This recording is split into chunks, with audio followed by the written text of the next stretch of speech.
आईपीओज़ ही आईपीओज़ आ रहे हैं, आईपीओज़ की लाइन लगी पड़ी है, लेकिन अलॉटमेंट नहीं मिल पा रही। कुछ ऐसी गलतियाँ जो आप लोग यूजुअली कर देते हैं अनजाने में, पर मैं आपको बताने वाला हूँ क्या गलतियाँ हैं जो आपको नहीं करनी चाहिए, जिससे आपके अलॉटमेंट के चांसेस हो जाते हैं ज़ीरो। अब जैसे हम देखते हैं वेकफिट इनोवेशंस और कोरोना रेमेडीज़ के आईपीओ ऑलरेडी ओपन है।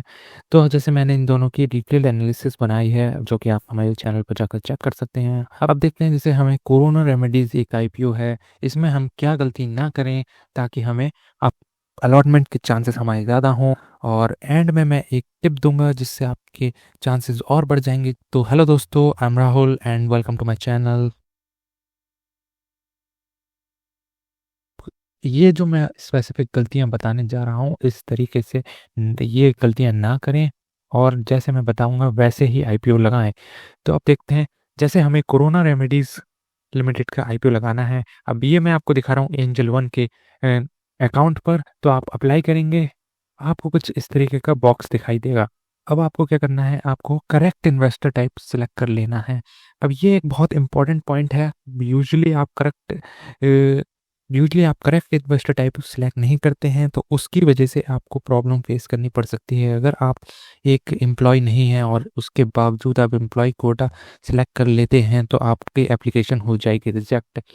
इसलिए आप ट्राई करें कि रिटेल कैटेगरी में अप्लाई कर रहे हैं तो रिटेल कैटेगरी में ही अप्लाई करें। अगर आप एम्प्लॉय हैं, एम्प्लॉय कोटा लगा कर अप्लाई कर रहे हैं, तो एम्प्लॉय कैटेगरी में ही अप्लाई करें।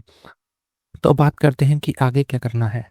तो हमें सिलेक्ट कर लेने हैं नंबर ऑफ़ लॉट्स। यहाँ से आप अपने नंबर ऑफ़ लॉट्स सिलेक्ट कर सकते हैं। मैं प्रेफर करूँगा आपसे कि एक अकाउंट से एक ही लॉट लगाएं, क्योंकि अगर ओवर सब्सक्रिप्शन ज़्यादा होता है तो आप चाहे 10 लॉट लगाएं, चाहे मैक्सिमम लॉट लगाएं, आपको एक ही लॉट अलॉट होगा। इसलिए एक ही लॉट लगाएं तो बेहतर रहेगा। अब बात करते हैं बिडिंग की। अब जैसे प्राइस बैंड हमारा 1008 से 1062 है, तो ये कट ऑफ प्राइस है हमारा। हमें ये ही price as a bid price यहाँ पर रखना है।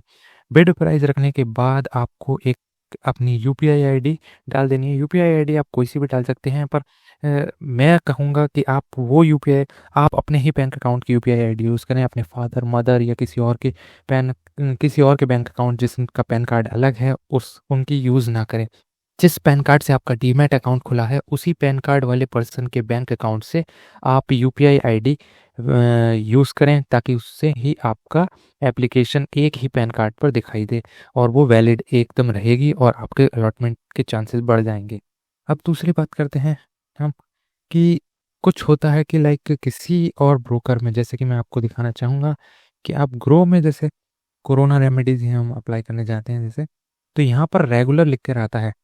तो हमें क्या करना है, यहाँ पर ये रेगुलर जो है हमारा वो रिटेल्स के लिए ही है, तो रेगुलर में आप अप्लाई कर सकते हैं। आप किसी भी ब्रोकर में अप्लाई कर सकते हैं, आपकी मर्जी है। याद रखना है आपको मेन चीज़ की, कट ऑफ प्राइस पर अप्लाई करना है, करेक्ट कैटेगरी में अप्लाई करना है, और फिर जितना अमाउंट शो कर रहा है उतने का मैंडेट आपकी यूपीआई ऐप पर दिखाई देगा, उसे आपको अप्रूव ज़रूर कर लेना है। अगर आप वो अप्रूव करते नहीं हैं, भूल जाते हैं, और ऑटो पे वो ऑन नहीं हो पाता है, ऑटो पे एक्टिवेट नहीं हो पाता है, तो आपके अलॉटमेंट के चांसेस हो जाएंगे ज़ीरो। तो इसलिए ये बिल्कुल आपको नहीं भूलना चाहिए। फिर तीसरी बात करते हैं हम कि आपका जैसे ग्रो पर अकाउंट है, आपका ही सेम पैन कार्ड से एंजल वन पर अकाउंट है, सेम पैन कार्ड से आप स्टॉक्स पर भी अकाउंट है, और आप तीनों ब्रोकर से एक एक लॉट लगा दिए हैं आईपीओ के लिए, वो होगा बिल्कुल गलत। ऐसा आपको करने से बिल्कुल आपके चांसेस हो जाएंगे ज़ीरो, और आपको एक भी जगह अलॉटमेंट नहीं मिलेगी। तो आपको एक पैन कार्ड से किसी भी ब्रोकर के थ्रू आप सिर्फ एक ही लॉट लगाएं, एक ही एप्लीकेशन डालें। कोई आईपीओ हमारा अलग, जैसे शेयर होल्डर कोटा और एम्प्लॉय कोटा लेकर आता है, तो आप उसमें एक, अगर एम्प्लॉय हैं या शेयर होल्डर हैं, तो आप एक उस कोटा से और एक रेगुलर कोटा से अप्लाई कर सकते हैं। उस केस में आप दो एप्लीकेशन सेम पैन कार्ड पर अप्लाई कर सकते हैं। अदरवाइज आपको रिटेल एक कैटेगरी में सिर्फ एक ही पैन कार्ड से अप्लाई करना है। तो ये नोट कर लेना आप लोग कि एक पैन कार्ड से एक कैटेगरी में ही अप्लाई कर सकते हैं। तो आपको मैं एक और पॉइंट बताता हूँ कि जैसे ये हमारा कट ऑफ प्राइस के बेस पर ये अमाउंट जो आएगा, आप ऐसा ना करें कि आपके पास इतना अमाउंट ना हो, इससे कम हो तो आप कट ऑफ से कम प्राइस डाल दें। उस केस में आपके अलॉटमेंट के चांसेस बिल्कुल ज़ीरो होंगे, इसलिए आप कट ऑफ प्राइस का ही यूज़ करें, कट ऑफ प्राइस पर ही एप्लीकेशन डालें।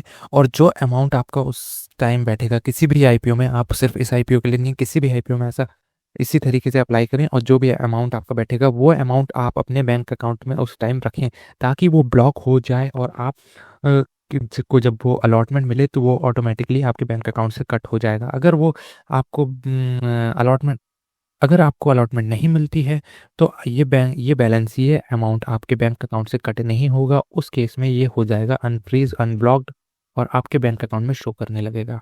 तो एक चीज़ ये और ध्यान रखनी है कि आप लोगों को रिक्वायर्ड अमाउंट को सेफ रखना है अपने बैंक अकाउंट में। अगर वो ब्लॉक दिखाता है तो कोई दिक्कत नहीं है, अगर वो ब्लॉक्ड में नहीं दिखाता है तो आपको वो सेव करके रखना है अगर आपने एप्लीकेशन लगाई है तो। अब मैं देने वाला हूँ एक टिप, जो कि मैंने आपको शुरू में बताया था कि मैं एक एंड में टिप दूंगा। तो टिप ये है कि आप कभी भी अप्लाई करें किसी भी आईपीओ में तो आप अप्लाई करें ASBA फैसिलिटी के थ्रू। ये ASBA फैसिलिटी क्या है, अगर आपको नहीं पता, जैसे आप ये ब्रोकर के थ्रू अप्लाई करेंगे, इसमें यूपीआई मैंडेट आएगा, कभी कभार यूपीआई मैंडेट आने में प्रॉब्लम हो सकती है, तो आप एएसबीए के थ्रू अप्लाई करें।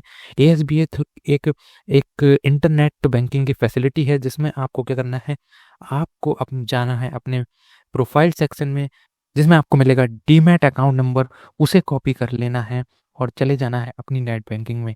वहाँ आपको सर्च करना है, आपको ढूंढना है ASBA फैसिलिटी को, और उसमें अपनी डीमैट अकाउंट नंबर सेव कर लेना है। अगर वो सेव करने के लिए मांगता है तो आप उसमें सेव कर लीजिए। अगर सेव करने के लिए नहीं मांगता है जब आप एप्लीकेशन भरते हैं और तब डीमैट अकाउंट नंबर मांगता है तो वहाँ पर वो डाल दीजिए। तो आपको क्या करना होगा, आप ASBA फैसिलिटी में जाएंगे तो आपको आईपीओ की लिस्ट, ये सब आईपीओ की लिस्ट उसमें दिखाने लगेगा। अब आपको अपना अपना जो आईपीओ आपको लगाना है, जैसे इस केस में हम कोरोना रेमेडीज़ की बात कर रहे हैं तो हम उसमें कोरोना रेमेडीज़ को देखेंगे, अप्लाई करेंगे। उसमें वो बैंक अकाउंट को सिलेक्ट करेगा। अगर आपके इस सेम बैंक में मल्टीपल अकाउंट हैं तो आप उसमें जो भी बैंक अकाउंट यूज़ करना चाहते हैं वो यूज़ कर सकते हैं। उसके बाद आपको डालना है डीमैट नंबर। डीमैट नंबर आप के लिए उसमें डालना इसलिए इम्पोर्टेंट है ताकि आपके किस डीमैट अकाउंट में, जो भी डीमैट अकाउंट, फॉर एग्जांपल मैं ग्रो का डीमैट अकाउंट नंबर डालता हूँ या एंजल वन का डीमैट अकाउंट नंबर डालता हूँ, तो वो उस ही डीमैट अकाउंट में जाएंगे अगर अलॉटमेंट मिलती है। और ASBA की फैसिलिटी आपको एक बेहतरीन फीचर देती है कि आपको यूपीआई वगैरह कुछ नहीं डालनी पड़ती। आप जैसे ही क्लिक करते हैं अप्लाई पर, वैसे ही आपका कहते बैंक अकाउंट में जो रिक्वायर्ड अमाउंट है वो हो जाता है ब्लॉक्ड। सो आपको यूपीआई के इश्यूज नहीं आते, यूपीआई मैंडेट नहीं आ रहा, यूपीआई मैंडेट आने में टाइम लग रहा है, उस टाइप के इश्यूज आपको नहीं होते। तो आप हमेशा कोशिश करें कि आप जो मैंने गलतियां बताई वो ना करें। अगर इस तरीके से भी लगा रहे हैं, चाहे ASBA के थ्रू भी लगा रहे हैं, ये गलतियां ना करें।